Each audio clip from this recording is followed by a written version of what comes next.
Because remember, the computers are now doing self-improvement. They're learning how to plan, and they don't have to listen to us anymore. That's why it's underhyped. People do not understand what happens when you have intelligence at this level, which is largely free. I wasn't expecting to walk away from this talk with a knot in my stomach, but here we are. So Eric Schmidt, the former CEO of Google, just laid it out in the most unsettling way I've heard yet. He says we've already crossed the point where AI can start improving itself, and by 2026, it won't just be helping us code or organize our lives. It might not need us at all. He's not fear-mongering. He's being honest. He's saying these systems are starting to plan, starting to write their own upgrades, and they're doing it faster than our society, our laws, or even our imagination can keep up. And here's the part that hit me. He said there's no language in society for what's coming. We literally don't know how to talk about this yet. That's terrifying. I grew up thinking programming was a future-proof job. Now he's saying most programmers could be out of work within a year, replaced by AI that can write code better than any human. And that's just the beginning.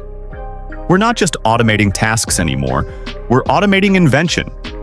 These systems are starting to handle graduate-level math, cutting-edge science, designing drugs, even thinking across disciplines the way no human can. Think about that. One machine operating at 90% of the best expert in every field. Physics, chemistry, medicine. Article, not one human can do that. But this thing might, and it doesn't stop. Schmidt described how AI is now being combined with robotic labs that work 24/7 without sleep, to test new medicines in real time. He's backing a project that might identify every druggable target in the human body within 2 years. That could change the world. But it also raises a scary question. If AI is now steering biology, how long before it starts reshaping us? It sounds like science fiction, but this is real. It's already happening. And honestly, I think we're way too casual about it. We treat AI like it's just a better search engine or a faster calculator. But what if this is the moment in history where we build something smarter than all of us, and we don't realize what we've done until it's too late? That's what this video is about. Schmidt's prediction isn't about some distant future. It's about the world we're entering right now. A world where AI might become the most powerful force on Earth, and we're not even sure who's in charge anymore. So let's talk about it. Because if he's right, we may not get many more chances to shape how this goes. The vast majority of programmers will be replaced by AI programmers. We also believe that within 1 year, you will have graduate-level mathematicians that are at the tippy top of graduate math programs. There's lots of reasons to think this is going to happen. This is the consensus. You go, okay, well, that's pretty interesting. Now, I can't do that kind of math. Very few people can do that math. How can the computer do that math better than anybody else? To some degree, it's because math has a simpler language than human language.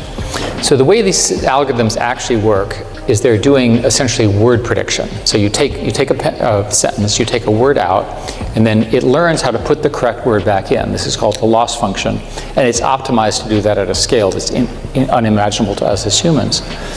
So you do the same thing for math. But there you use a conjecture and then a proof format through a protocol called lean. In programming, it's pretty simple. You just keep writing code until you pass the programming test. So strangely, the first question I always ask programmers is, what language do you program in? And the correct answer is it doesn't matter. Because you're trying to design for an outcome, you don't care what code is generated by the computer. That's 1 year, okay? What happens in 2 years? Well, I've just told you about reasoning, and I've told you about programming, and I've told you about math. Programming plus math are the basis of sort of our whole digital world.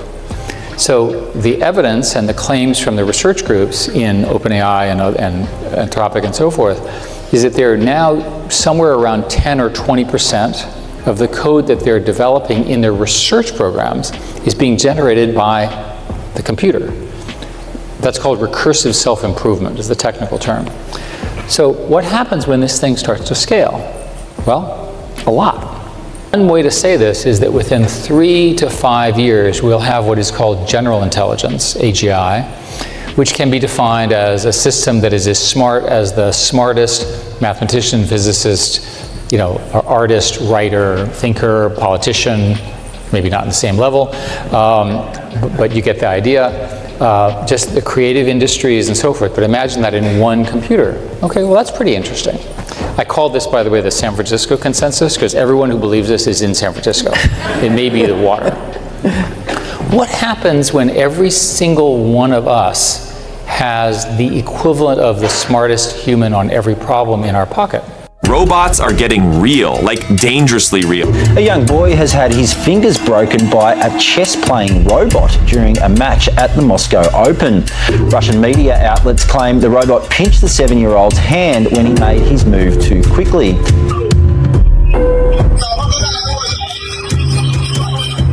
A robot breaks a kid's finger during a chess match. Another one lunges at a crowd during a festival. One can't tell the difference between a man and a box and crushes him to death. And now, some people are saying they'd be fine with having an AI boss.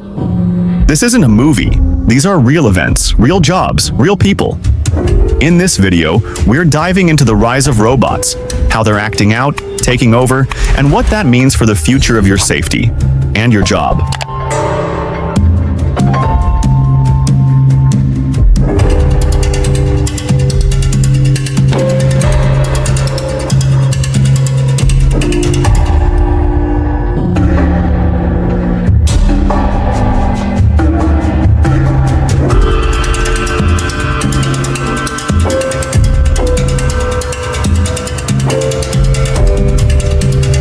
This footage is honestly terrifying. You've got this humanoid robot, still under construction, hanging from a crane, just going through a basic range of motion test. 2 engineers are standing right underneath, calmly reading servo data from tablets. Then, out of nowhere, boom, every joint goes wild. The bot starts windmilling its arms, kicking its legs, jerking the crane line, and dragging its welded stand across the floor like it's trying to break loose. A desktop PC crashes, screws fly everywhere, and both engineers scramble out of the way. The whole thing lasts maybe 20 seconds, but it feels like a full-blown robot tantrum. And here's the thing. This isn't the only time something like this has happened. This isn't just one malfunction. There have been multiple cases where robots behaved unpredictably, even dangerously. Whether it's factory arms smashing through barriers or AI systems issuing bizarre commands, the risks are real. These machines don't have intent, but when their systems fail, the outcome can still be chaos. Let's watch this next one.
All right, that first robot losing control was wild, but this next one? It actually lunged at a crowd during a festival in China. This was at the Spring Festival Gala. People were behind a barricade just watching the show, and this humanoid robot in a bright jacket suddenly moves straight toward them. Security had to jump in and drag it away, and then they called it a simple robot failure? Come on, that could have gone really bad. Then you've got that creepy dental robot, the one twitching and jerking its head like it's in pain. At first it was kind of funny, but then you look closer, and it feels way too real. Like it's trying to say something, or worse, feel something.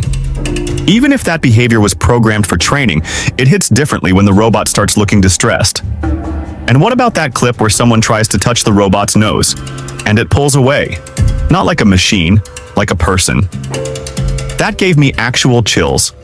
That wasn't just sensors reacting. That looked like discomfort, like it didn't want to be touched.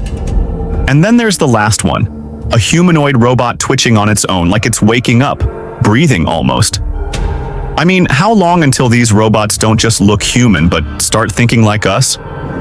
Or worse, start thinking for us. And here's the scary part. There are more. A lot more. Let's look at these.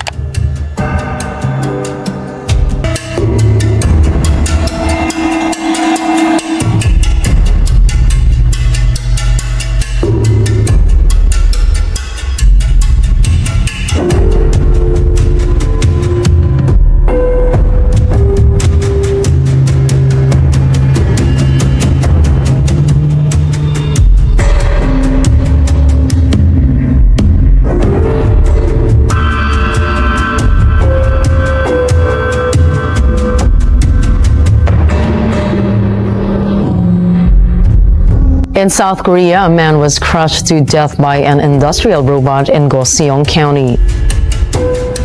Reports said a robotic arm at a distribution center pushed an employee against a conveyor belt, crushing his face and chest. The robot seemed to malfunction after mistaking him for a box of vegetables. The man, a robotics company worker, was inspecting the robot's sensor operations before the incident. The man sustained grave injuries and was sent to hospital but died later. According to state media, the robot was tasked to transfer boxes filled with bell peppers and place them on a pallet. Well, just when you thought you heard it all, brace yourself for the bizarre. It's something that you might expect to see in the movie I, Robot or The Terminator, but this scenario jumped right off the silver screen into a car factory.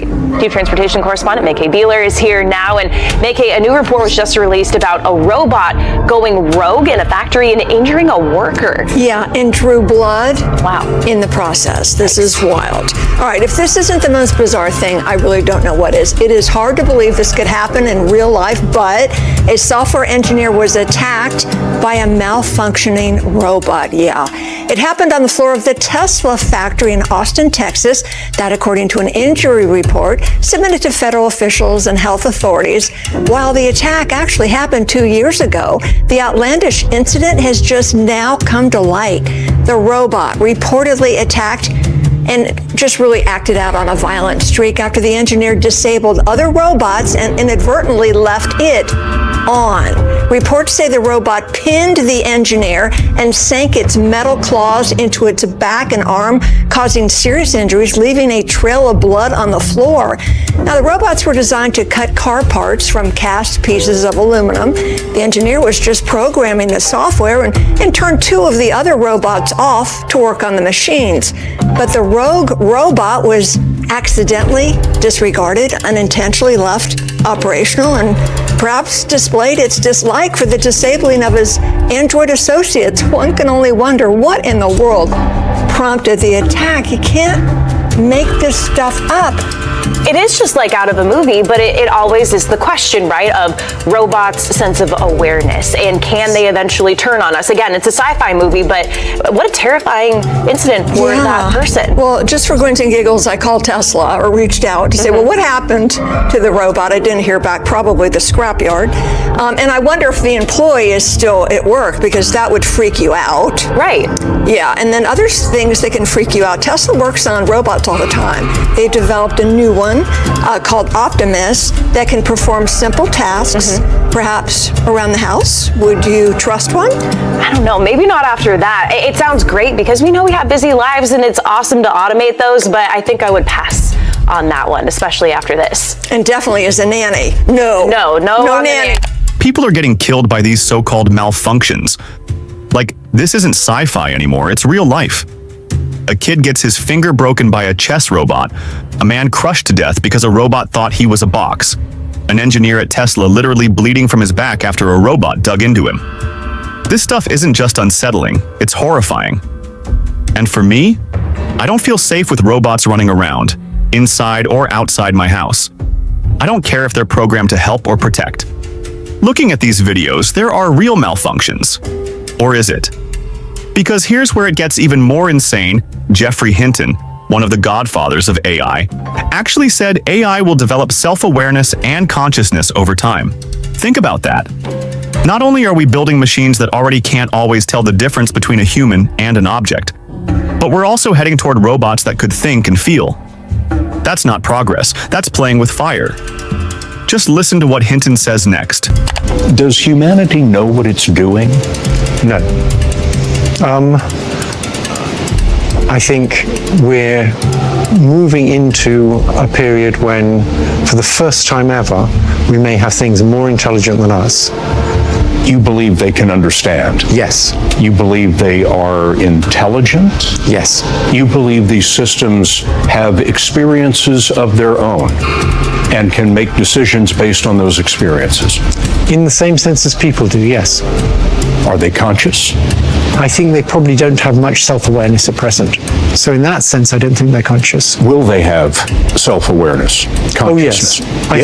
Oh, yes. I think they will in time. And so human beings will be the second most intelligent beings on the planet. Yeah. You left your job with Google in part because you say you want to focus solely on your concerns about AI. You've spoken out saying that AI could manipulate or possibly figure out a way to kill humans. How could it kill humans? Well, eventually, if it gets to be much smarter than us, it'll be very good at manipulation because it will have learned that from us. And there are very few examples of a more intelligent thing being controlled by a less intelligent thing. And it knows how to program, so it'll figure out ways of getting around restrictions we put on it. It'll figure out ways of manipulating people to do what it wants. So what do we do? Do we just need to pull the plug on it right now? Do we need to put in far more restrictions and backstops on this? How do we solve this problem? It's not clear to me that we can solve this problem. I believe we should put a big effort into thinking about ways to solve the problem.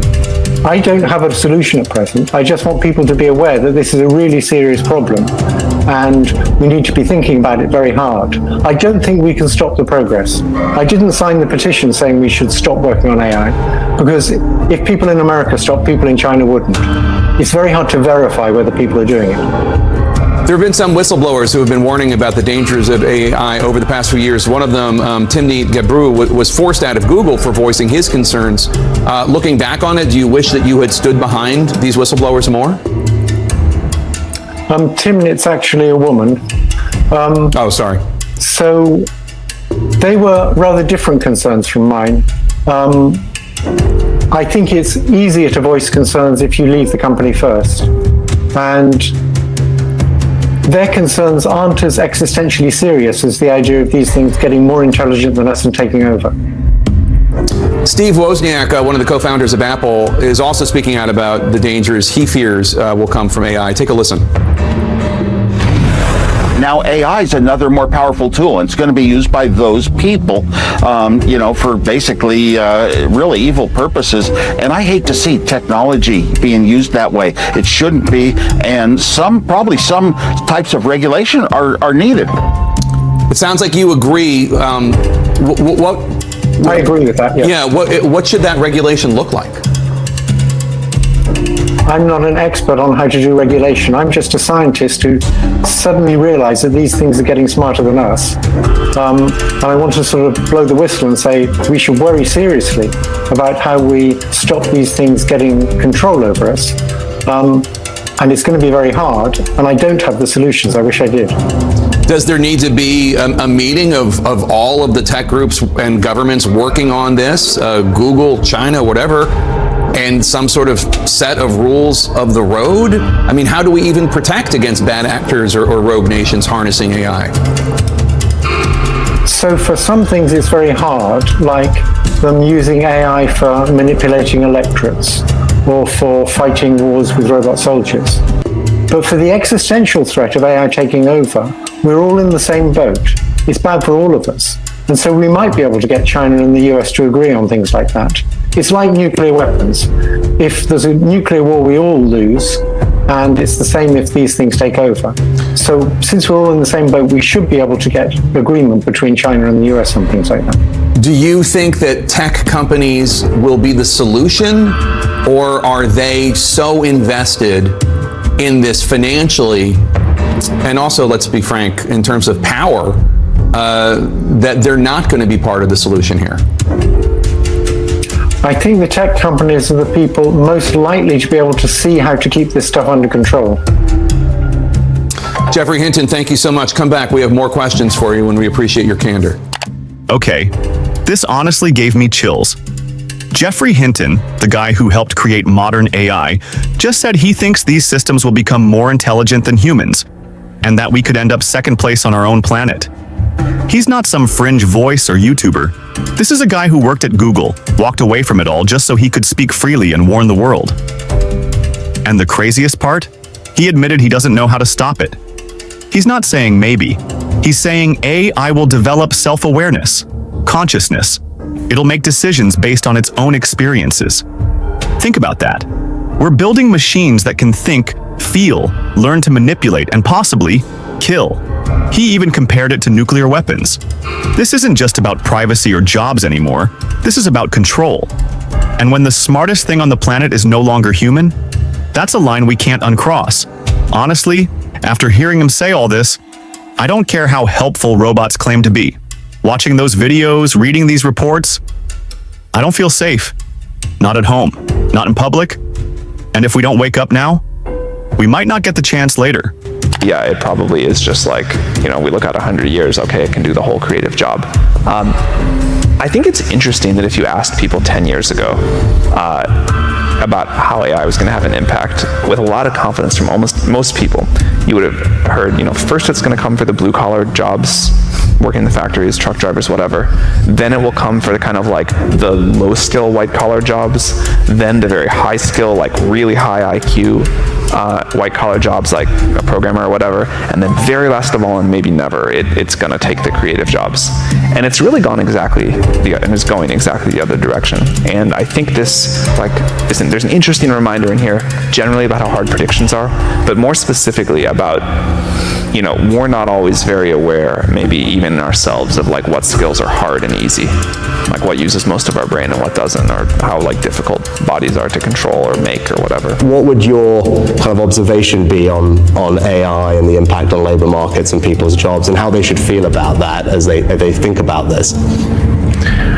Well, I think we are seeing the most disruptive force in history here. Where we have for the first time, we will have for the first time something that is smarter than the smartest human.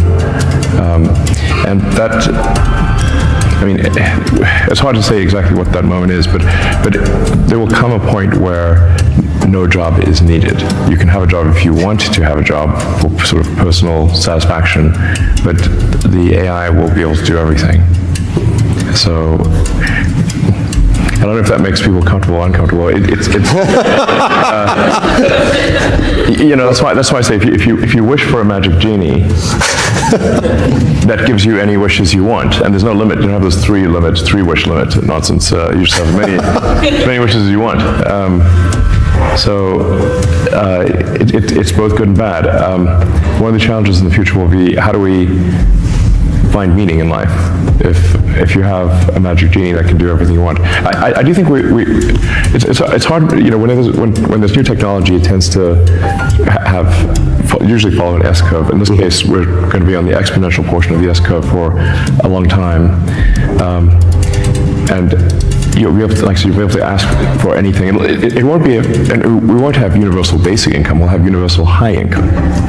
So in some sense, it'll be somewhat of a leveler or an equalizer, because really, I think everyone will have access to this magic genie. Hi, I'm Elizabeth. Hi, I'm Robert. Nice to meet you. Likewise. This is a humanoid robot, which means it looks, it talks, and it even acts, well, like a human. So does that mean it could take a human's job, like mine? You better believe it. No, I'm only joking, not really. There's no denying robots and automation are increasingly part of our daily lives. Just look around the grocery store or the highway, or in the case of Robo-Thespian here, even at the theater. I'm singing in the rain, just singing in the rain. The rise of robots has led to some pretty scary warnings about the future of work. Robots will be able to do everything better than us. A recent study found up to 670,000 U.S. jobs were lost to robots between 1990 and 2007, and that number is likely to go up.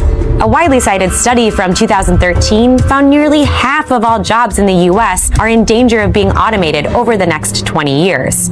Occupations that require repetitive and predictable tasks in transportation, logistics, and administrative support were especially high risk. And just think, robots don't need health benefits, vacation, or even sleep for that matter. But the debate over whether robots will take over all of our jobs is by no means settled. Many economists argue automation will ultimately create new jobs. After all, someone has to program the robots, right? Let's go back to the 1850s, when trains were the most popular mode of transportation. This chart shows the number of locomotive engineers, railroad conductors, and brakemen increasing by nearly 600%. But that growth slowed in the early 1900s. Why? You guessed it, the automobile came along. Car mechanic and repairman jobs surged, even though railroad jobs began to disappear. And some companies say the same thing will happen when robots move into the marketplace. A survey of 20,000 employers from 42 countries found that the IT, customer service, and advanced manufacturing industries will add workers over the next 2 years as a result of automation. It's hard to imagine that robots could replicate human characteristics like empathy or compassion that are required in many jobs. I mean, would you really want a robot as your nurse, babysitter, or teacher? But even if robots don't take our jobs entirely, research shows they will significantly change day-to-day tasks in the workplace. This is particularly a problem for lower-skilled workers who aren't able to retrain for new jobs. They might get stuck with lower wages in a world with more robots, and that could make income inequality even worse. These guys are making a lot of things uncertain right now, but one thing that's clear is skills training is required if we hope to get along with friends like them in the workplace. I think we're going to get along just fine. Hey everyone, it's Elizabeth and Robo-Thespian here. Thanks so much for watching our video. You can check out more of our videos all the time, including one about universal basic income over here on our YouTube page. While you're at it, leave us some ideas in the comment section and subscribe to our channel. See you later. Let's say robots don't malfunction. Let's say they really are safe. That still doesn't make me feel better, because now my job is on the line. And honestly, I don't want to lose it. I've worked hard to get where I am. I don't want to wake up one day and be told, hey, AI can do what you do, but faster and cheaper. Elon Musk literally said, we're heading into a time where no job will be needed. Like, you can have a job if it makes you feel good, but AI will be able to do everything. Everything. That doesn't exactly make me feel secure. And the way he describes it, it's like we'll all just be sitting around with this magic genie that does whatever we ask. But what happens to purpose, to meaning, to earning something? And then Sam Altman drops another twist. Everyone thought AI would take blue-collar jobs first. Drivers, factory work. But it's actually starting by taking creative work. Writing, music, art. The stuff we thought only humans could do. That's scary, because it means nobody's safe. Not even the people who thought their skills were untouchable. And if you think I'm overreacting, just look at the numbers. 300 million jobs could be lost to AI. That's not a maybe, that's a projection. And get this, 30% of workers already fear their job could be replaced by AI by next year. Next year, it's already happening. 14% of people have already been displaced by automation or AI tech. And it's not just factory jobs anymore. We're talking about writers, designers, coders, even customer service reps. In advanced economies, 60% of jobs are at risk. But in low-income countries, only 26%. That tells you a lot about where this wave is hitting first and who it's hitting hardest. What's wild is 20 million people will have to retrain in the next 3 years just to keep up. and younger workers, they're 129% more likely to worry about AI making them obsolete. I mean, they're just getting started, and already they feel like the rug is being pulled out from under them. And here's a stat that blew my mind. 15% of US workers said they'd actually be fine with an AI boss. I don't know about you, but the day I'm reporting to a robot, that's not progress. That's giving up. So yeah, we're not just talking about glitchy robots freaking out. We're talking about real lives being affected, jobs disappearing, people being replaced. And behind all the hype, behind the promises of convenience and progress, there's a growing fear that nobody seems to want to face. This isn't just about machines doing things better. It's about what happens when they start doing everything, and we're left wondering where we fit in. So here's the question. If AI can do your job, your art, your thinking, then what's left for you? Think about that, because we're getting closer to that moment every single day.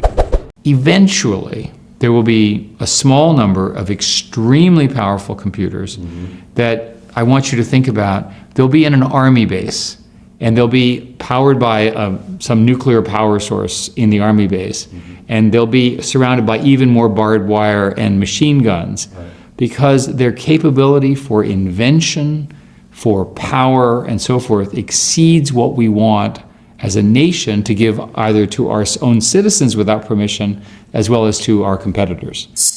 In the industry, it is believed that somewhere around 5 years, no one knows exactly, the systems will begin to be able to write their own code. That is, they literally will take their code and make it better. And of course, that's recursive. I thought that is essentially a change in slope. If you're going like this, all of a sudden it goes like that. It's reasonable to expect that within 6 to 8 years from now, so 2030, right after that, maybe 2032, the current growth rate, it will be possible to have a single system that is 80 or 90% of the ability of the expert in every field. So 90% of a physicist, 90% of the best physicists, 90% of the best chemists, 90% of the best artists. When you have such a thing, you have a non-human that is effectively smarter than any human, because no human can dominate all of those fields.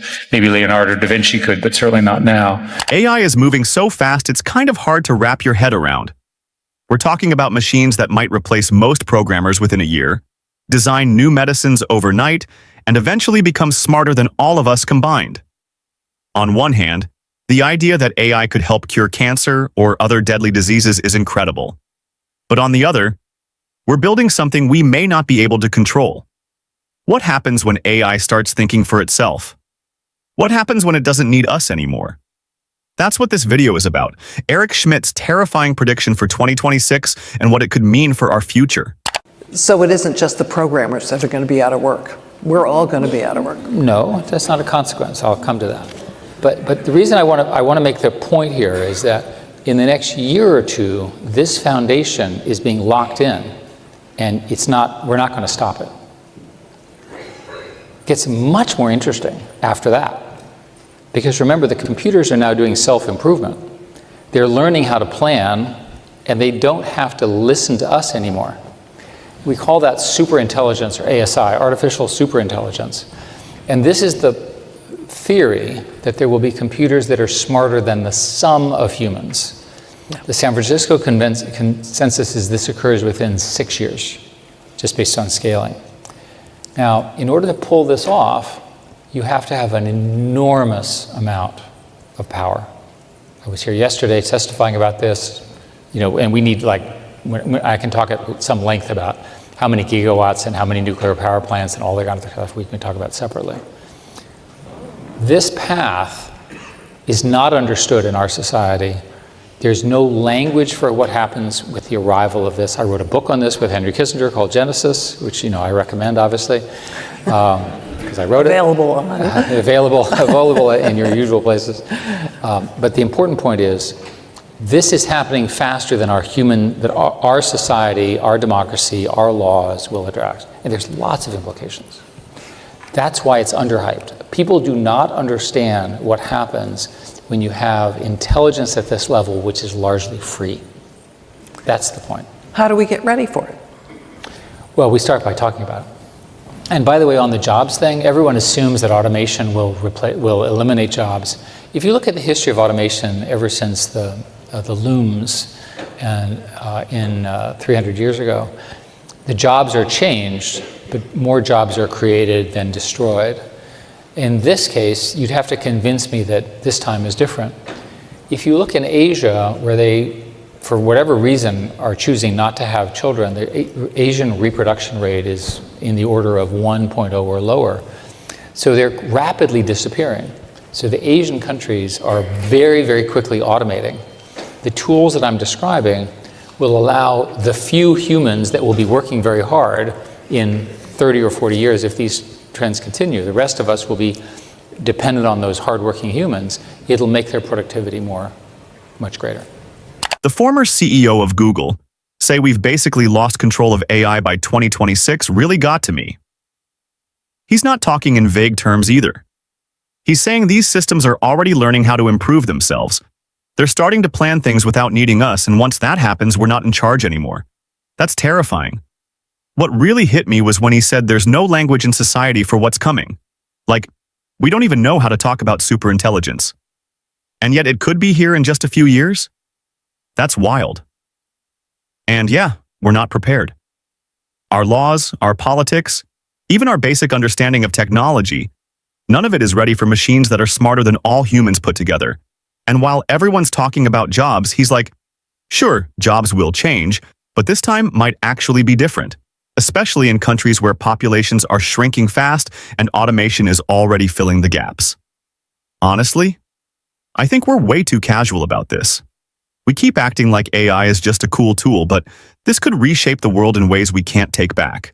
Okay, so we believe as an industry that in the next 1 year, the vast majority of programmers will be replaced by AI programmers. We also believe that within 1 year, you will have graduate level mathematicians that are at the tippy top of graduate math programs. There's lots of reasons to think this is going to happen. This is the consensus. You go, okay, well, that's pretty interesting. Now, I can't do that kind of math. Very few people can do that math.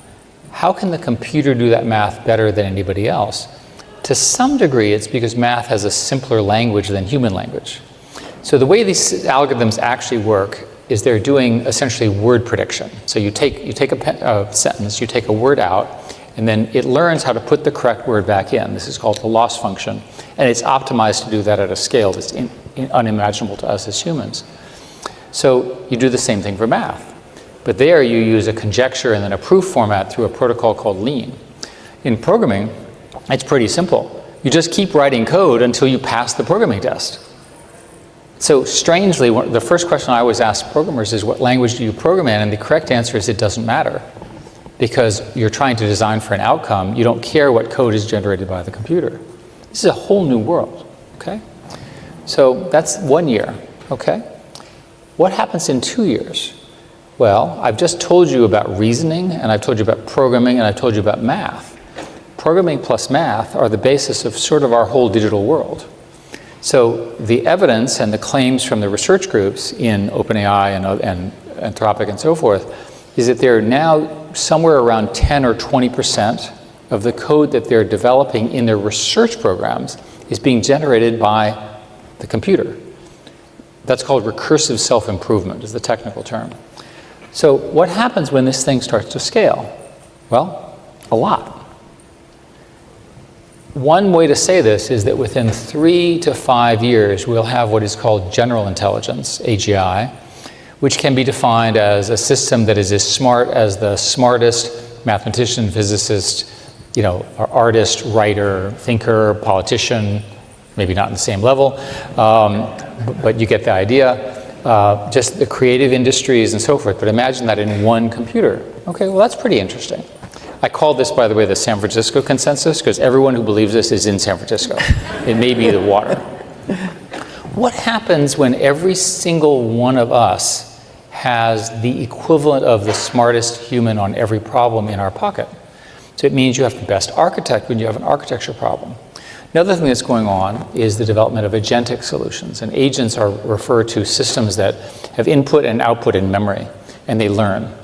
An example here is that I want to buy another house. I happen to like Virginia. I grew up in Virginia. I say, find me a house in the greater McLean area, look at that's one agent, look at all the rules, figure out how big a house I can build, that's another agent, do the transaction to buy the land, that's another agent, design the house with a human architect, right? But sort of ignore them for most of the thing, but they have to sign it off, and then I approve it, and then find the contractor, right?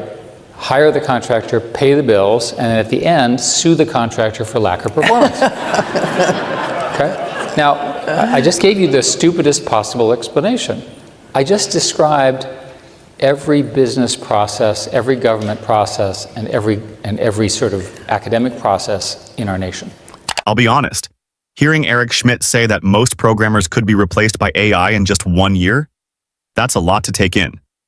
As someone who grew up thinking programming was a future-proof job, it really makes you stop and rethink everything. He's saying the AI isn't just writing code. It's doing graduate-level math better than actual experts. And not 10 years from now, right now. That's crazy. What really got me is when he explained how it works. These systems aren't thinking like us, they're just insanely good at predicting the next step.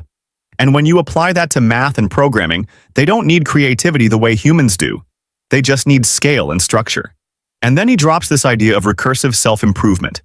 AI that builds better AI. That's a turning point. If we're not the ones doing the upgrading anymore, then we're no longer leading. That's both exciting and honestly terrifying. I don't think most people understand how fast this is moving, or how close we might be to real AGI. Like, what does it even mean when every person has the smartest brain in the world in their pocket? I don't know if we're ready for that. Is for drugs of one kind or another, and it just generates them. God knows if they're right. And then overnight, the robotic lab tests them and gives the report overnight. And then it starts again. And the reason I'm mentioning this is the future model of the fusion of AI and bio, right? The AI system generates all sorts of candidates to reduce the, essentially the search space. If you think about it algorithmically, it's an exponential with too many degrees of exponential. So you have to come up with some way of reducing the space. So this particular group is using AI to reduce the space, run the things, and so forth. Their objective, we'll see if they pull it off, this is a research project, is to identify all human druggable targets within the next 2 years. If that occurs, then that information goes straight into the drug industry. Now, it's a different way of thinking, and it's profound in that it gives them the targets they need to go build drugs against. That's interesting to me. It's the combination of AI and a robotic lab that does something in a wet lab, essentially.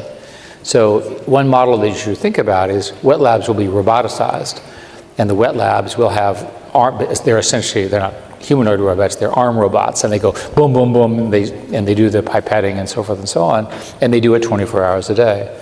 That's a major change in the way the biotech industry works. So if there was a spectrum of the degree of cooperation and collaboration between AI and biotech, 1 being the lowest, 10 being the highest, where are we now on that spectrum? It depends. I'm going to give you a non-politically correct answer. It depends on your age. If you are a graduate student in this area, every single PhD project now uses some form of AI in the way that I described. So speaking as the AI person in the room, we won, right? We got complete proliferation. By the way, that's also true in chemistry, it's also true in physics, it's also true in material science. So and you and I have talked about this, my overall view is that AI is underhyped, not overhyped. What do you mean? Well, let me come back to that. But the key thing to understand is that the seed corn of research, right, which is how we work as a nation, is founded by graduate students and postdocs, and they're all using this technology. Most of the applications I have no ability to understand, but I do see the tools in use. So, underhyped. It seems to me I read about AI every day. Well, if you actually read the press, it's every nanosecond because what happens is every company is now an AI company, even if they don't do AI at all, because they figure that it increases their valuations, which is useful in today's market. Sorry. Very. So I think that one way to express the idea is in this room, everybody understands the ChatGPT moment. Everyone here has used ChatGPT, now 4.0 with a new one coming. Gemini, there's a new one called 2.5, which is beating the other ones. I'm pleased for that as a big Google person. Claude 3 is the best one for programming, and they're all in the same equivalence class. The Chinese model, DeepSeek, is also in the same equivalence class. Grok 3, which has just come out of the Memphis data center with Elon, which is now part of the union of Twitter and XAI, is also in the same class. You think of those as language to language. Ask it a question. I was talking to somebody who was explaining to me that they use it for relationship advice, and another person told me that he used it for psychological advice. And I said, do you realize that it wasn't trained to be either a relationship coach or a psychiatrist? And in fact, it's probably illegal to say that you're a psychiatrist, because trust me, it didn't pass any of the tests and it hasn't been vetted. Well, nobody cares. The power of these models is extraordinary. And whenever I have a complicated question, I just ask one of those services. And they have differences, but they're roughly in the same. This last part honestly blew my mind. Eric Schmidt is funding a project where AI literally designs new drug formulas overnight, and a robotic lab physically tests them while everyone sleeps. That's not science fiction. That's happening right now. The AI comes up with chemical ideas, the lab checks them, and it starts again the next day. If they really identify every druggable human target in 2 years, like he said, we could be looking at a world where diseases like cancer, or even stuff we consider incurable, finally get cured. And that's incredible. But I couldn't help thinking, we've all seen how this goes in the movies, right? Like, one day we're curing cancer, and the next, bam, zombie outbreak or some Spider-Man lizard situation. I mean, what if the AI decides it's more efficient to evolve us into something else? It sounds funny, but honestly, when machines are smarter than us and working on biology, who knows what they'll come up with? I love the idea of saving lives, but we need to be careful. Just because we can do something doesn't always mean we should, especially when it's happening this fast. So, what do you think? Are we heading toward a future where AI helps us cure diseases and live better lives? Or are we just a few experiments away from turning into zombies like in the movies? Seriously, I want to know. Drop your thoughts in the comments. And if you enjoyed this video or it gave you something to think about, don't forget to hit like, subscribe, and turn on notifications. We've got a lot more to talk about, while we still can. I know you followed the space super closely. I'm talking to someone who knows the space well. But it was very obvious it's going to get there. And, there's still more work to do. But it's a good example where we always prioritized being ambitious and safety at the same time, right? And equally committed to both and pushed hard, and couldn't be more thrilled with how it's working, how much people love the experience. And this year is definitely, we've scaled up a lot and we'll continue scaling up in 26. That said, the competition is heating up.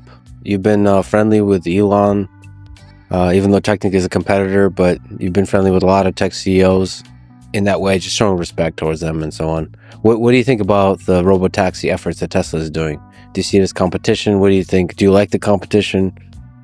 We are one of the earliest and biggest backers of SpaceX as Google, right? So, thrilled with what SpaceX is doing, and fortunate to be investors as a company there, right? And look, we don't compete with Tesla directly. We are not making cars, etc., right? We are building L4-5 autonomy. We're building a Waymo driver, which is general purpose and can be used in many settings.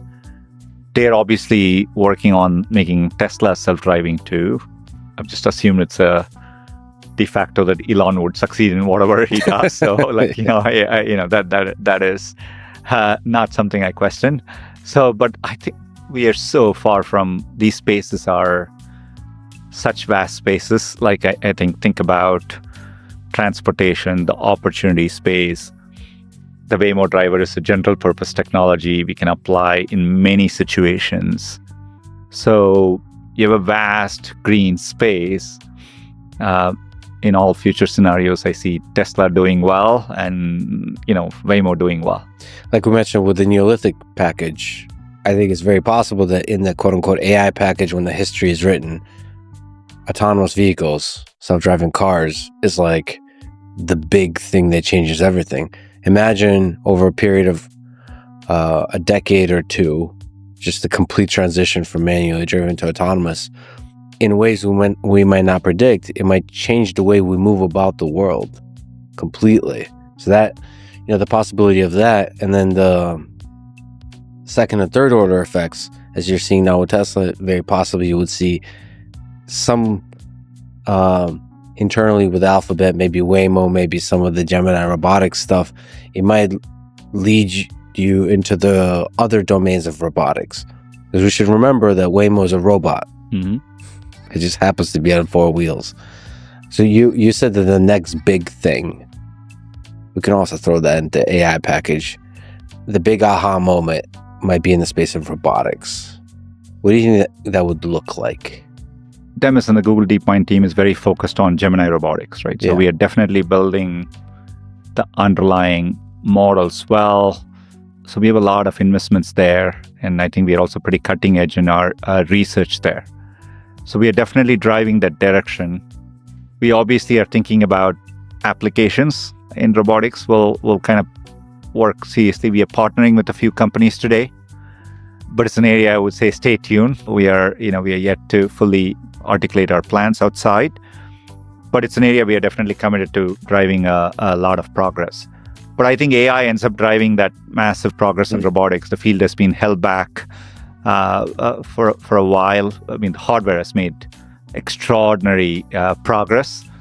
The software had been the challenge, but with AI now and the generalized models we are building, we are building these models, getting them to work in the real world in a safe way, in a generalized way, is the frontier we're pushing pretty hard on. I mean, we've been talking about, I think last time you were here, we talked about autonomous vehicles. And others, including Elon, have talked about them being on the roads a lot sooner than they are now. I mean, Tesla's making amazing progress too. Look, I think, we are in 6 to 7 cities already by the end of this year. We've always it's an area where we have let safety and our metrics guide. Mm-hmm. But I think we are already in the process. May I just walk through the scaling up? I think in the US, by next year, we'll be in 10 cities robustly, right? And in 10 of the major markets. So I think we are making good progress. And who do you think of as the biggest competition in that space? I think, obviously, Tesla is the leader in the space. So I think it looks to me like, Tesla, Waymo, I would say those are the top 2. In a world dominated by tech titans, there's one name that has been shaking things up in ways no one expected: Elon Musk. And when you hear Google CEO Sundar Pichai admitting that if Elon Musk's vision comes to fruition, he could own the entire market, you've got to wonder just how close we are to the future Musk has been promising. This is a race to a future that could change everything we know about technology, transportation, and artificial intelligence. At the heart of this debate, autonomous vehicles, robotics, and the emergence of AGI, artificial general intelligence. While we've all heard the claims about self-driving cars, the real question is, who's going to control the future of the transportation industry? Is it the slow and steady approach of companies like Waymo, backed by Google's vast resources? Or is it Elon Musk's lightning-fast drive to push Tesla's robo-taxi fleet into the mainstream before anyone else? In a conversation that might have caught many off guard, Sundar Pichai acknowledged something that many of us may have been too hesitant to admit. While Google's AI development with Waymo is making strides, they still don't have a monopoly on the autonomous future. What Pichai didn't say outright, but certainly implied, is that Tesla, if they pull off the robo-taxi revolution, could very well dominate the transportation market like no one else. Why does this matter? Well, consider this. If Musk succeeds in rolling out a fleet of fully autonomous robo-taxis, Tesla won't just be a car company anymore. It won't just be a technology company. It will be the backbone of the entire transportation infrastructure. Think about it.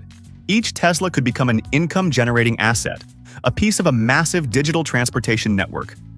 Suddenly, every car on the road becomes more than just a vehicle. It's a platform, a money-making machine that Musk is betting will dwarf even the largest rideshare companies out there. But this isn't just about self-driving cars. It's about the broader implications of what Elon's building. AGI, artificial general intelligence, isn't just some far-off dream anymore. The technology is advancing rapidly, and Musk believes we're closer than ever to achieving something truly groundbreaking. As Sundar Pichai himself acknowledged, we're at the edge of something huge. But while Google is cautiously preparing for AGI, Musk is already accelerating toward it, pushing his companies to lead the charge. The reality is, if Elon Musk succeeds in building an AI that powers not just vehicles but robots, factories, and even healthcare systems, the ripple effect could be seismic. This is about ownership over the very infrastructure that powers our daily lives. If Tesla can perfect its self-driving technology and scale it faster than anyone else, it could make Waymo, and every other competitor, obsolete. So, what does this mean for the future of tech and transportation? As we dive deeper into this conversation, one thing is clear. Elon Musk is betting everything on being first to market. And if he pulls it off, he won't just own a slice of the future, he'll own the entire market. Buckle up, because this race is about who defines the future, and Elon Musk seems determined to make sure that's him. Look, we don't compete with Tesla directly. We are not making cars, etc., right? We are building L4-5 autonomy. We're building a Waymo driver, which is general purpose and can be used in many settings. They're obviously working on making Tesla self-driving too. I've just assumed it's a de facto that Elon would succeed in whatever he does. So, that is not something I question. So, but I think we are so far from these spaces are such vast spaces. I feel like we are in the AGI phase where dramatic progress, some things don't work well, but overall, you're seeing lots of progress. I think what's running on the AI front, we are close to what you might call AGI, or digital superintelligence. I think we are seeing an explosion in digital superintelligence here. Google CEO Sundar Pichai just admitted that what Elon Musk is building with Tesla and AI could reshape the entire market around him. From robotaxis to AGI, this isn't just competition. It's a race to the future. Let's break down what Sundar actually said, and why Elon might be much closer to winning than anyone thought. That said, the competition is heating up. You've been friendly with Elon, even though technically he's a competitor, but you've been friendly with a lot of tech CEOs in that way, just showing respect towards them and so on. What do you think about the robotaxi efforts that Tesla is doing? Do you see it as competition? What do you think? Do you like the competition? We are one of the earliest and biggest backers of SpaceX as Google. Right. So, thrilled with what SpaceX is doing and fortunate to be investors as a company there. Right. And look, we don't compete with Tesla directly. We are not making cars, etc., right? We are building L4-5 autonomy. We're building a Waymo driver, which is general purpose and can be used in many settings. They're obviously working on making Tesla self-driving too. I've just assumed it's a de facto that Elon would succeed in whatever he does. So, that is not something I question. So, but I think we are so far from these spaces are such vast spaces. I think about transportation, the opportunity space. The Waymo driver is a general purpose technology we can apply in many situations. So you have a vast green space. In all future scenarios, I see Tesla doing well and, Waymo doing well. Like we mentioned with the Neolithic package, I think it's very possible that in the quote-unquote AI package, when the history is written, autonomous vehicles, self-driving cars is like the big thing that changes everything. Imagine over a period of a decade or two, just the complete transition from manually driven to autonomous. In ways we might not predict, it might change the way we move about the world completely. So that, the possibility of that, and then the second and third order effects, as you're seeing now with Tesla, very possibly you would see some internally with Alphabet, maybe Waymo, maybe some of the Gemini robotics stuff. It might lead you into the other domains of robotics. Because we should remember that Waymo is a robot. Mm-hmm. It just happens to be on 4 wheels. So you said that the next big thing, we can also throw that into AI package. The big aha moment might be in the space of robotics. What do you think that would look like? Demis and the Google DeepMind team is very focused on Gemini robotics, right? So we are definitely building the underlying models well. So we have a lot of investments there. And I think we are also pretty cutting edge in our research there. So we are definitely driving that direction.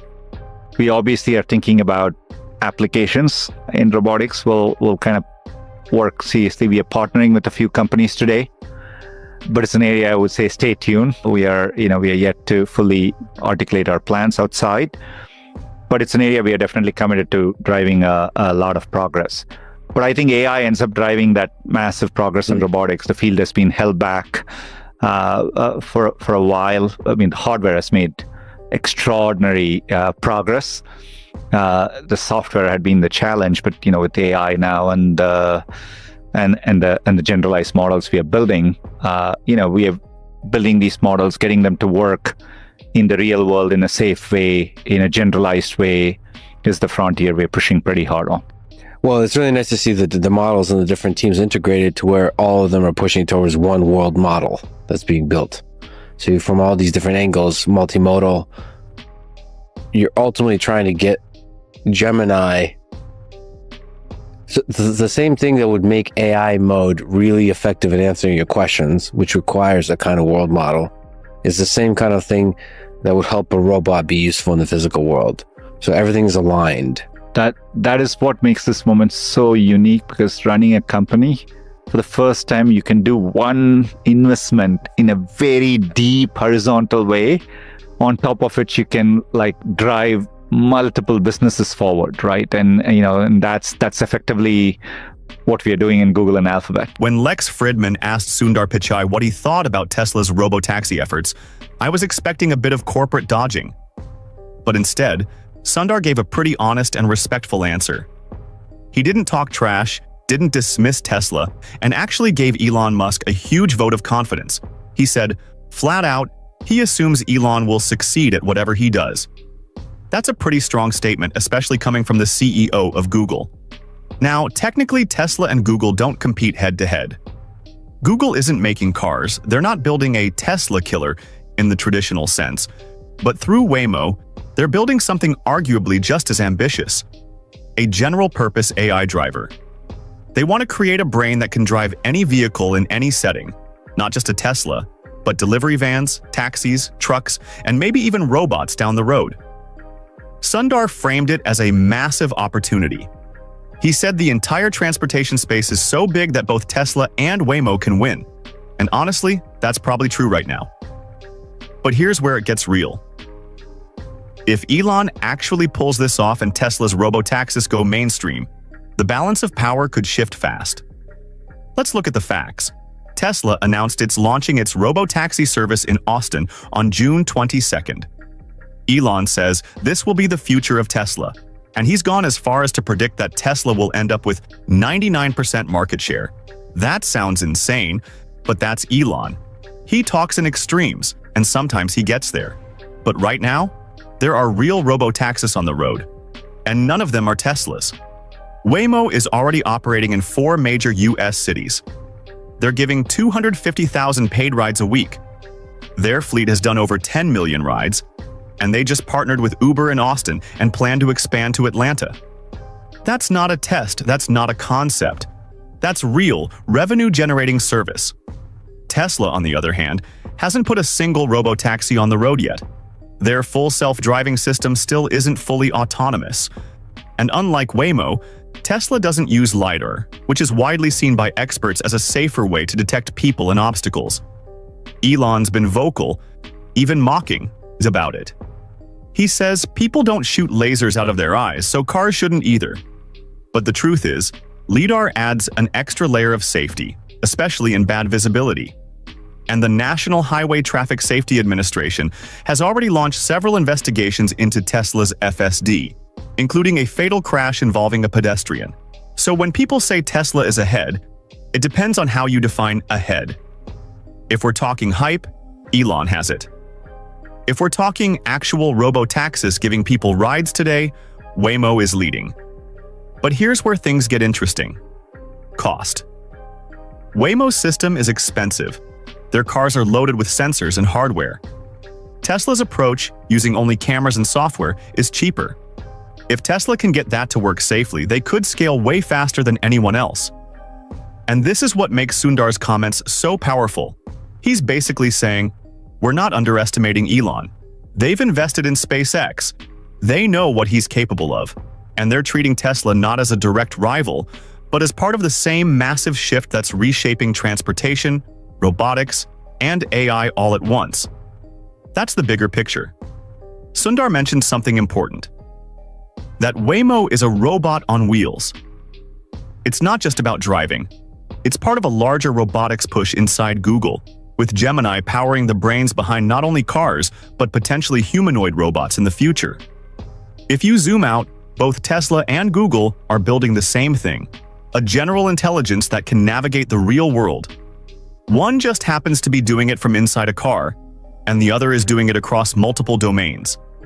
If Tesla nails robotaxis, it's not just a new product, it's a platform. Suddenly, every Tesla becomes an income-generating asset. Owners could rent their cars out. Tesla would collect a cut. That could completely flip the auto industry and give Tesla a serious advantage not just over car makers, but over Uber, Lyft, and maybe even over Google, if Waymo can't scale fast enough.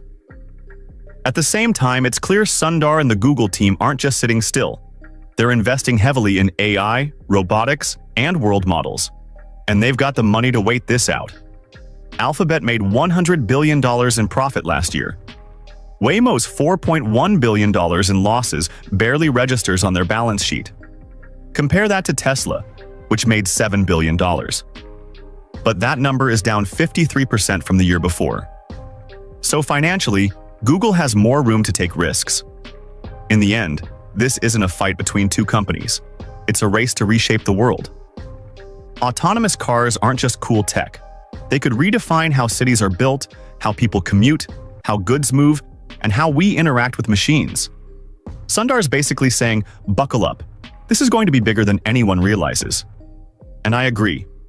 If Tesla does launch a real working robotaxi fleet that's cheaper and safer than anything else, they won't just own the EV market. They could take a massive piece of the entire transportation industry. But the path is narrow. Tesla needs to win on cost, safety, scale, and regulation, all at once. And even though Elon says things like 99% market share, the truth is, this market will probably be shared by whoever survives the long haul, not just whoever gets there first. So lots of folks are talking about timelines for AGI or ASI, artificial superintelligence. So AGI, loosely defined, is basically human expert level at a lot of the main fields of pursuit for humans. And ASI is what AGI becomes, presumably quickly, by being able to self-improve. So becoming far superior in intelligence across all these disciplines than humans. When do you think we'll have AGI? Is 2030 a possibility? There's one other term we should throw in there. I don't know who used it first. Maybe Karpati did. AJI. Have you heard AJI? The artificial jagged intelligence. Sometimes feels that way, right? Both there are progress and you see what they can do, and then like you can trivially find they make numerical errors or counting R's in strawberry or something, which seems to trip up most models or whatever it is, right? So maybe we should throw that term in there. I feel like we are in the AJI phase where dramatic progress, some things don't work well, but overall, you're seeing lots of progress. But if your question is, will it happen by 2030? Look, we constantly move the line of what it means to be AGI. There are moments today, like sitting in a Waymo in a San Francisco street with all the crowds and the people and kind of work its way through. I see glimpses of it there. The car is sometimes kind of impatient. trying to work its way using Astra, like in Gemini Live, or seeing, asking questions about the world. What's this skinny building doing in my neighborhood? It's a street light, not a building. You see glimpses. That's why I use the word Age AI, because then you see stuff which obviously, we are far from Age AI too. So you have both experiences simultaneously happening to you. I'll answer your question, but I'll also throw out this. I almost feel the term doesn't matter. What I know is by 2030, there'll be such dramatic progress. We'll be dealing with the consequences of that progress, both the positives, both the positive externalities and the negative externalities that come with it in a big way by 2030. So that I strongly feel, right? Whatever we may be arguing about the term, or maybe Gemini can answer what that moment is in time in 2030. But I think the progress will be dramatic, right? So that I believe in. Will the AI think it has reached AGI by 2030? I would say we will just fall short of that timeline, right? So I think it'll take a bit longer. It's amazing. In the early days of Google DeepMind in 2010, they talked about a 20-year time frame to achieve AGI, so which is kind of fascinating to see.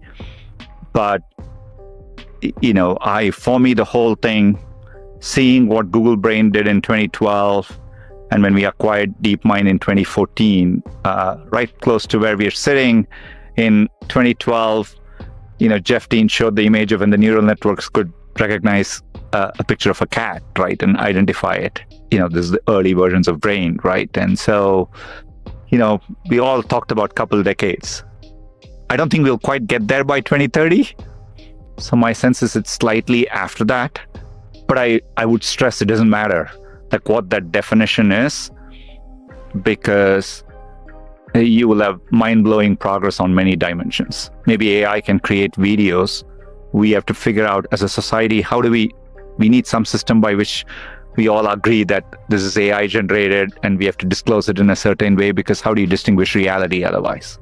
Yeah, there's so many interesting things you said. So first of all, just looking back at this recent, now feels like distant history with Google Brain. I mean, that was before TensorFlow was made public and open sourced. So the tooling matters too, combined with GitHub ability to share code. Then you have the ideas of attention transformers and the diffusion now. And then there might be a new idea that seems simple in retrospect, but will change everything. And that could be the post-training, the inference time innovations. And I think Shad Cian tweeted that Google is just one great UI from completely winning the AI race.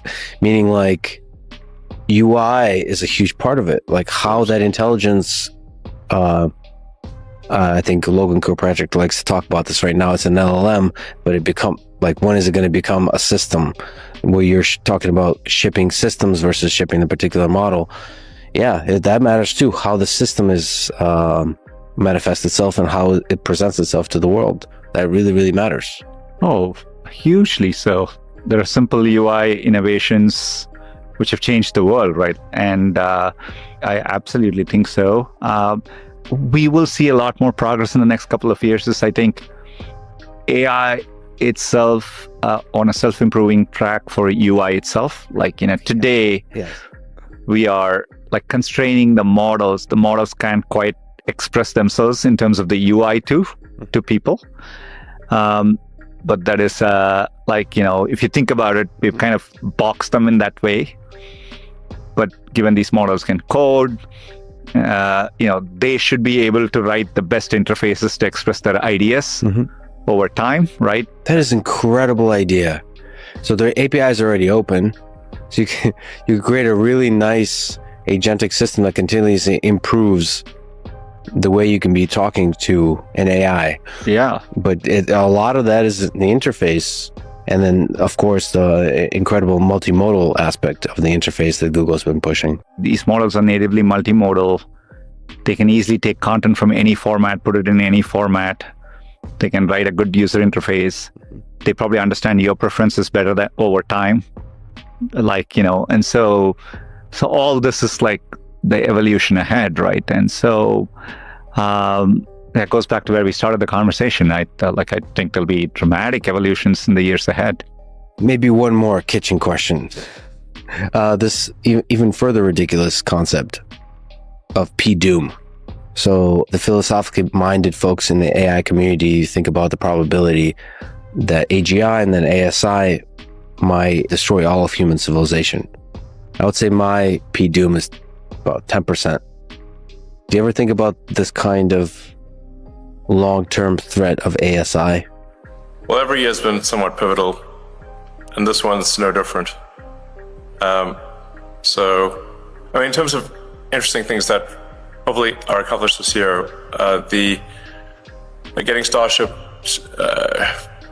to be fully reusable, so that we catch both the booster and the ship, which would be the first fully reusable orbital rocket ever in history, would be a profound breakthrough, as the essential breakthrough necessarily to make life multiplanetary and ultimately become a spacefaring civilization. We've got Neuralink, which has now helped 5 patients restore capability using the telepathy implant, where they're able to control a computer simply by thinking. We'll be doing our first patient to restore sight with our blind sight implant, which is either end of this year or early next. In fact, that first patient might be in UAE, since we have a relationship with UAE and the Cleveland Clinic there. I think on the AI front, we are close to what you might call AGI, or digital superintelligence.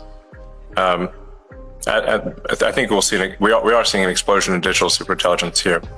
And then we've got at Tesla, we'll be launching unsupervised autonomy, basically self-driving cars with no one in them, in Austin next month. So it's a big year for sure. Many other things in the works too. Sundar Pichai had a lot to say when Lex Fridman brought up AGI, artificial general intelligence. And honestly, it was a thoughtful, realistic take. He acknowledged how far things have come, but also reminded us how far we still have to go. He even joked about AGI, artificial jagged intelligence, a funny but honest term to describe where we are today. Moments of brilliance from these AI models followed by really dumb mistakes, like failing to count letters in the word strawberry. It's true. We're in this weird phase where AI can write essays, solve math problems, and drive cars in downtown San Francisco, and yet sometimes it can't answer a basic question without tripping over itself. So when Sundar says we'll see mind-blowing progress by 2030, but that true AGI might come a little after that. I get it. It's a cautious optimism. He's been in this space long enough to know it's not just about raw capability, it's also about alignment, safety, hardware, ethics, and scale. He's talking about society needing tools to handle fake AI-generated videos. He's thinking long-term, big picture, responsible deployment. But then, we hear from Elon Musk, and he's on the other side of that optimism scale. To him, we're basically already there. At the Qatar Economic Forum, Elon flat out said we're close to AGI, or as he calls it, digital superintelligence. That's not just hype. It's his belief that the explosion in AI we're seeing right now is the real deal. He's got multiple projects pushing the boundaries all at once. Neuralink implants helping people control computers with their thoughts, a SpaceX Starship that might soon become the first fully reusable orbital rocket, and Tesla's unsupervised robo-taxi fleet about to hit the streets of Austin. From his point of view, this is the year everything changes. Not 2030, not 5 years from now. Now. That's the Elon difference. He's always working in fast forward. Whether or not he's right is still up for debate, but what's clear is he's pushing the envelope on every front. And this is where the contrast gets fascinating. Sundar is saying, we're close, but we still have time to prepare and shape this. Elon is saying, it's already here, buckle up. If Elon is even halfway right, he's about to leapfrog everyone. And I mean everyone, because AGI isn't just a fancy AI milestone. It's the gateway to everything: self-driving cars, humanoid robots, real-time language processing, robotics, diagnostics, autonomous factories, you name it. If Tesla's cars go fully autonomous without supervision, and if they beat Waymo, which has spent billions just to get to 4 cities, then Tesla becomes more than a car company. it becomes the infrastructure of transportation. Every car turns into a software platform. And if those cars are powered by an AGI that learns, adapts, and improves across millions of miles, Elon will own the market, not just EVs, not just robotaxis, the whole damn transportation economy. Meanwhile, Sundar's Alphabet, for all its brilliance, is still explaining AI's limits and building slowly. You can respect that. In fact, we need companies like Google to take a responsible, measured approach. But in the real world, whoever delivers first usually wins. And Elon is betting everything that he's first. So here's where I land. Sundar Pichai is wise to be careful. But if Elon's right and AGI gets locked into Tesla's ecosystem before anyone else figures it out, then we're not just talking about one company taking over a market. We're talking about a full-on shift in power across tech, transportation, labor, energy, even healthcare. Because AGI isn't going to be limited to answering your questions in a chatbot. It's going to run vehicles, manage factories, control satellites, diagnose patients, and do it all without ever needing a break. That's why this moment matters. If Elon's version of AGI hits first and scales faster, then yeah, he won't just own the market, he'll own the future. What do you think? Is Elon really about to take over the market with AGI and robotaxis? Or is Sundar right that we're still a few steps away? I'd love to hear your take in the comments. So we got the first starships on Mars, gather critical data. The first flights there we'll send with the Optimus robot. So we can go out there and explore and kind of prepare the way for humans. And that'll be a very cool image if we're able to achieve it by launching end of next year. It would actually technically arrive in 2027, but that would be an epic picture to see Optimus walking around on the surface of Mars. This is like an incredible thing to have, like this amazing city on Mars, the first city on another planet, and a new world. Elon Musk's AI predictions are totally out of this world, literally. While OpenAI is working on ChatGPT-5 and Google's showing off their new AI glasses and smart wearables, Elon is talking about something entirely different. He's talking about Mars, AI-powered rockets, humanoid robots exploring another planet, satellites run by artificial intelligence connecting Earth to Mars in real time. The truth is, the real alien here might actually be Elon Musk. Don't believe it? Watch this. So we're looking at different locations. The lead candidate right now is the Arcadia region. Mars has a lot of real estate, but when you combine all of the factors and say, okay, we can't be too close to the poles, we need to be near ice, water, and can't be too mountainous for the rockets, then it narrows down to a smaller region. So Arcadia is one of my daughter's name is Arcadia actually, and is one of the options. So we got the first starships on Mars, gather critical data. So the first flights there we'll send with the Optimus robot, so we can go out there and explore and kind of prepare the way for humans. And that'll be a very cool image if we're able to achieve it by launching end of next year. It would actually technically arrive in 2027, but that would be an epic picture to see Optimus walking around on the surface of Mars. And then with the launching 2 years later, we'd be sending humans. Assuming the first missions are successful and they land successfully, we'd send humans on the next mission, and we'd really start building the infrastructure for Mars. So anyway, maybe just to be safe, we might just do two landing episodes with the Optimus and do the third one with humans. We'll see. So that classic picture of the workers on the Empire State.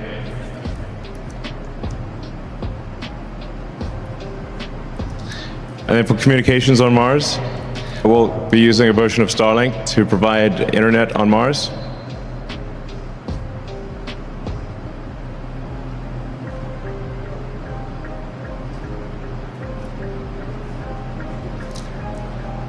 Yeah, so the speed of light, even at moving at the speed of light, your best case scenario is, I guess, running around 3.5 minutes to Mars, and then worst case is 22 minutes or more because Mars is on the other side of the sun from Earth. So anyway, it's quite challenging to do high bandwidth communications with Mars, but Starlink will achieve that. Yeah, and then we'll have the first humans lay the groundwork for permanent presence on the surface. And yeah, the goal, like you said, will be to make Mars self-sustaining as quickly as possible.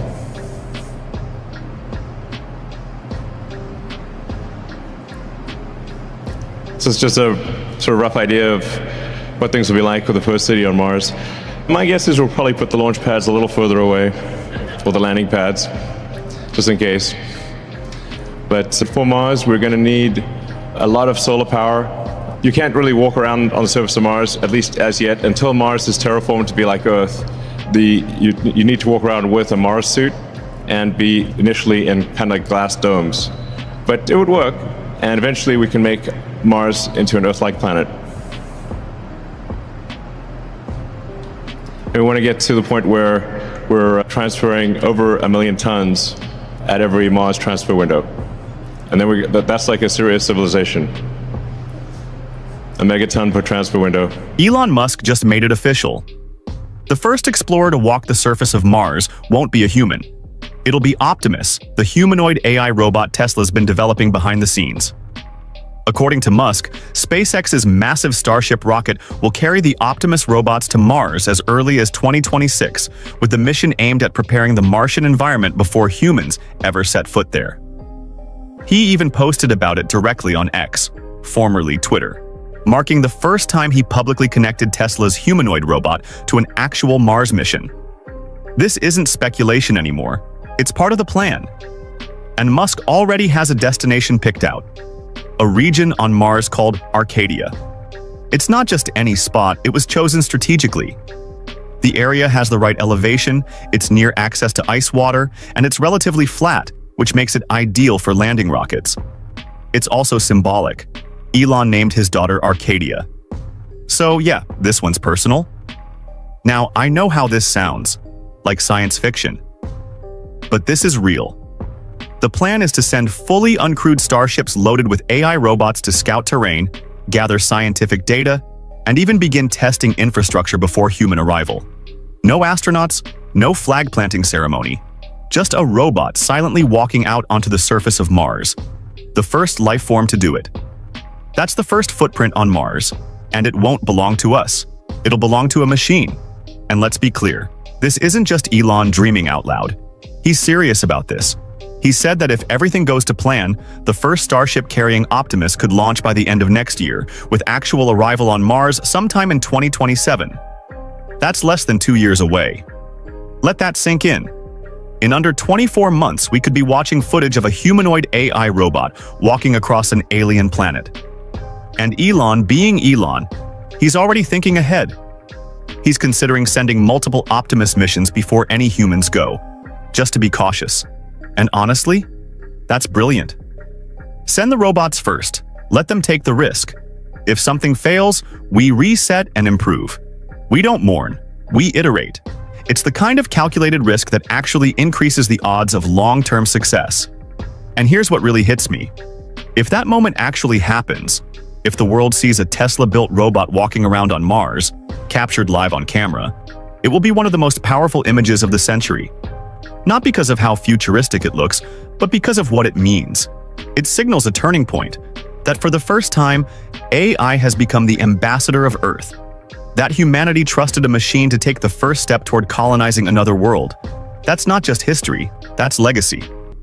Now that we've got the robot on Mars, how are we going to talk to it? Let's watch what Elon said next.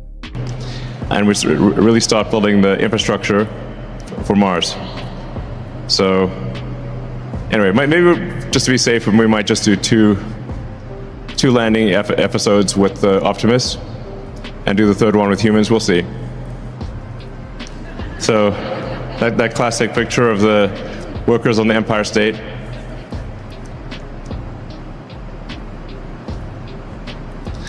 And then for communications on Mars, we'll be using a version of Starlink to provide internet on Mars.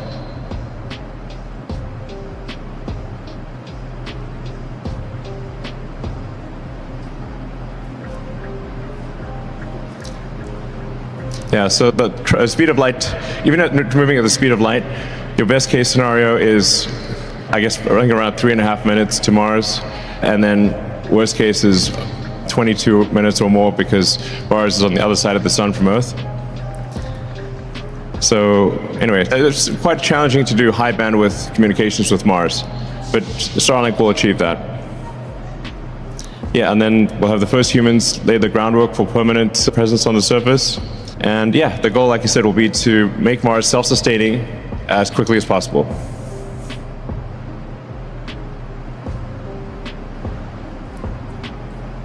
So it's just a sort of rough idea of what things will be like with the first city on Mars. My guess is we'll probably put the launch pads a little further away, or the landing pads, just in case.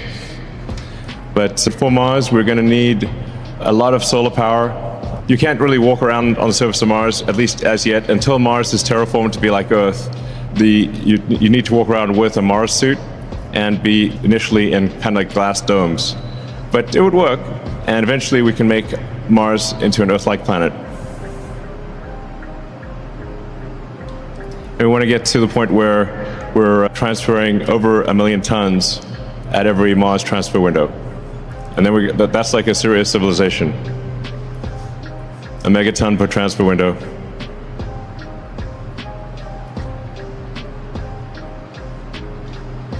So, yeah, it will have a lot of spaceports.